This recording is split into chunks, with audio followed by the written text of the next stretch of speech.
இது ஒரு நல்ல ஒரு எனர்ஜி உள்ள விளக்கு ஏற்றுவது எப்படி அப்படிங்கிறத நம்ம பார்க்கலாம். ஐஸ்வர்யம் பொருந்துவதற்கும் அப்படின்னு வச்சுக்கலாம். அதுக்கு என்னென்ன தேவையான பொருட்கள்னா கல் உப்பு எடுத்துருக்கோம். இது நிறைய நம்ம இந்த நாணயங்கள் எடுத்துக்கோம். நாணயங்கள் வந்து இது உங்கள் விருப்பம், எவ்வளோ எடுக்கணுமோ நீங்கள் எடுத்துக்கோங்க. இப்போ மஞ்சள் திரி தான் இதுக்கு போடணும். அது ரொம்ப ரொம்ப முக்கியம். மஞ்சள் திரி போட்டுக்கோங்க, அது முக்கியமானது. மற்றபடி எல்லாமே இது உங்கள் வீட்டில் இருக்கிற பொருட்களில் செய்கிற பரிகாரம் தான் இது. ஆனால் மிகவும் சக்தி வாய்ந்த பரிகாரம் இது. இதை நீங்கள் எப்போ செய்யணும் அப்படின்னா வியாழக்கிழமை செய்யுங்க.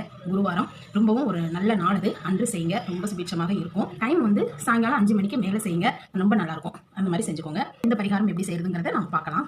இப்போ இதில் வந்து கல் உப்பு எடுத்துக்கோங்க. நீங்கள் இந்த மாதிரி இல்லை அப்படின்னா ஒரு அகல் கூட எடுத்துக்கோங்க. காசு எடுத்து இதில் போட்டு இப்படி வச்சுருங்க. இப்படி போட்டீங்க அப்படின்னா இதில் இப்படி விளக்கு ஏற்றிக்கணும். இப்போ நம்ம அதை வச்சாச்சு.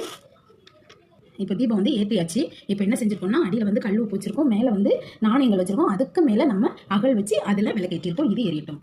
தீபம் எரிஞ்சு முடிஞ்ச உடனே அந்த நாணயங்களை கோவில் உண்டியில் போய் செய்திருங்க. கோவில் உண்டியில் இருக்கும் இல்லையா, அங்கே தான் நீங்கள் அந்த நாணயத்தை போட்டணும். அப்புறம் இந்த கல் உப்பை வந்து சிங்கில் நீங்கள் போட்டணும்.